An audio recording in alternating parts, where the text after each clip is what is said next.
என்பது பொடியாகி போகலாம். பொன்னாரமே நம் காதலோ பூலோகம் தாண்டி வாழலாம். ஆகாயம் என்பது இல்லாமல் போகலாம்.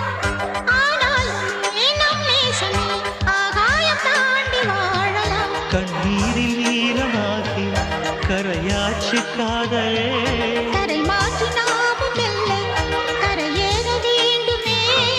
நாளை வரும் காலம் நம்மை கொண்ட